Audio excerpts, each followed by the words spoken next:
আল্লাহ পাক রব্বুল আলামিন বলেন, এই দুনিয়া ক্ষণস্থায়ী, এই দুনিয়া ক্ষণস্থায়ী। দুনিয়ার অসুস্থতা হইলে সুস্থ হওয়ার সম্ভাবনা আছে, আর সুস্থ না হইলে হয়তো সে মরে যাবে, মরে গিয়াও সে বাঁচতে পারে। কিন্তু জাহান্নাম এমন ভয়ঙ্কর, জাহান্নাম এমন ভয়ঙ্কর, যেই জাহান্নাম থেকে বাঁচার আর কোনো পথ নাই।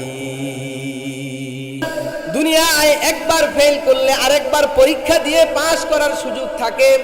ওরে বাবা, দুনিয়ায় একবার অকৃতকার্য হইলে, একবার ফেল করলে আবার পাস করার, আবার সফল হওয়ার মতো সুযোগ থাকে। এক ব্যবসা করার পরে আরেক ব্যবসায় গেলে সফল হওয়ার সম্ভাবনা থাকে। এক চাকরির মধ্যে যদি সে ব্যর্থ হয়, আরেক চাকরির মধ্যে গেলে সফল হওয়ার সুযোগ থাকে। কিন্তু জাহান্নাম এমন ভয়ঙ্কর আযাব, সেই জাহান্নাম থেকে মুক্তি পাওয়ার আর কোনো পথ থাকবে না।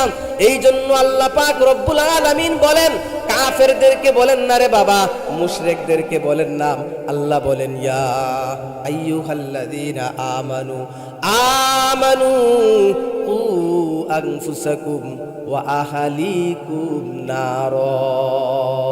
ইমানদার বান্দাদেরকে ডাক দিয়া বলতেছি, ওরে ইমানদার, তুমি তোমাকে, তোমার পরিবারকে জাহান্নামের আগুন থেকে বাঁচাও।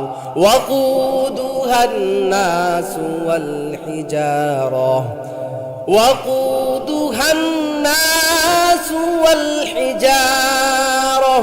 এই দুনিয়ায় আগুন জ্বলতে হইলে মোম লাগেনি, দুনিয়ায় আগুন জ্বলতে হইলে লাকড়ির প্রয়োজন হয়নি, আগুন জ্বলতে হইলে গ্যাসের প্রয়োজন হয়নি, তেলের প্রয়োজন হয়নি, পেট্রোলের প্রয়োজন হয়, সব কিছুর প্রয়োজন হয়। নিজে নিজে আগুন জ্বলতে পারে না। এই কয়েকদিন আগে আপনারা খেয়াল করছেন, বেইলি রোডের মধ্যে আগুন লাগছে। সেখানে বিশাল বড় বড় গ্যাসের সিলিন্ডার আছে, এই জন্য আগুন লাগছে, ঠিক কিনা? আগুন জ্বলতে হইলে একটা মাধ্যম লাগে, নিজে নিজে আগুন জ্বলে না। হয় লাকড়ি লাগে, না হয় মোম লাগে, না হয় গ্যাস লাগে, না হয় পেট্রোল লাগে, তারপরে কি হয়? আগুন জ্বলে। এগুলোকে বাংলা ভাষায় বলে ইন্ধন লাগে, ইন্ধন। আল্লাহ পাক রব্বুল আলামিন কোরআনের মধ্যে জানায়া দেন, ওয়াকুদুহান নাসু ওয়াল হিজারাহ। আমি আল্লাহ যেই জাহান্নাম থেকে তোমাদেরকে বাঁচার কথা বলছি, সেই জাহান্নামের লাকড়ি হবে, সেই জাহান্নামের মোমবাতি হবে, সেই জাহান্নামের ইন্ধন হবে, সেই জাহান্নামের গ্যাস হবে, সেই জাহান্নামের পেট্রোল হবে, সেই আগুনের পেট্রোল হবে মানুষ এবং পাথর। ওরে মানুষ, তোমাকে আমাকে জাহান্নামের আগুনের মধ্যে পুরানো হবে। কিসে পুরানো হবে? মানুষ এবং পাথর দ্বারা জাহান্নামকে জ্বালানো হবে। সেখানে কিন্তু লাকড়ি নিয়ে যাবে না। কি নিয়ে যাবে না ভাই? লাকড়ি নিয়ে যাবে না। মানুষ এবং পাথর দ্বারা জাহান্নামে আগুনকে পুরানো হবে। এই জন্য আল্লাহ পাক রব্বুল আলামিন বলেন, ওয়াকুদুহান নাসু ওয়াল হিজারাহ আলাইহা মালাইকাতুন গিলাদুন শিদাদুল লা ইয়াসুনাল্লাহ মা আমারহুম ওয়া ইয়াফআলুনা মা ইউমারুন। আল্লাহ পাক রব্বুল আলামিন কোরআনের মধ্যে স্পষ্ট জানায়া দিতেছেন, সেই জাহান্নামের মধ্যে যাদেরকে নিয়োগ করা হবে, সেই জাহান্নামের মধ্যে যেই দারোয়ানদেরকে নিয়োগ করা হবে, সেই দারোয়ানরা হবে আলাইহা মালাইকাতুন গিলাদুন শিদাদ। অনেক কঠিন স্বভাবের মানুষ হবে, এমন কঠিন ফেরেশতা হবে যেই ফেরেশতাদেরকে আপনি ঘোষ দিয়া বাঁচতে পারবেন না। ক্ষমতার দাপট দিয়া সেখানে বাঁচতে পারবেন নাকি আজরাইলে ডাক দিয়ে আইন না, বা মালেক দারোগারে ডাক দিয়ে আইন না, পকেটে 500 ঢুকাই দিবেন? চলবো? জোরে বলেন, চলবো?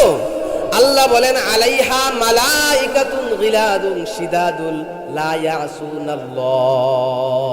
এমন ফেরেশতা হবে যেই ফেরেশতারা কখনো কোনোদিন আল্লাহ পাকের অবাধ্য হয় নাই। ওয়া ইয়াফআলুনা মা ইউমারুন, বরং আল্লাহ পাক রব্বুল আলামিনের পক্ষ থেকে তাদেরকে যেই আদেশ করা হবে, সেই আদেশ তারা অক্ষরে অক্ষরে পূর্ণ করবে।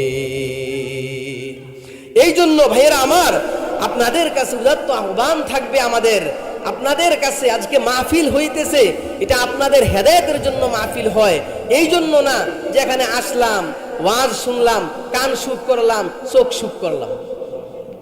কে সুন্দর ওয়াজ করলো, কে সুন্দর আলোচনা করলো, কার কণ্ঠ ভালো, কে দেখতে শুনতে সুন্দর, এগুলো দেখলাম। চেয়ারম্যান সাহেব আসবেন, মেম্বার সাহেব আসবেন, তাদের সাথে আমরা হাই হুল্লোড় করলাম, এগুলো উদ্দেশ্য না। আমার কবরের মধ্যে আপনি যাইবেন না রে ভাই, আপনার কবরের মধ্যে আমি যাব না। প্রত্যেকের কবরের মধ্যে প্রত্যেকে শুইবেন, প্রত্যেকের হিসাব প্রত্যেককে দিতে হবে। এই জন্য প্রত্যেকে নিজেকে নিজে সাবধান করে নেন। আল্লাহ পাক রব্বুল আলামিন বলেন, নিজেরা বাঁচো, নিজেরা জাহান্নামের আগুন থেকে বাঁচো, এবং তোমার পরিবার পরিজনকে, তোমার সন্তানদেরকে জাহান্নামের আগুন থেকে বাঁচাও।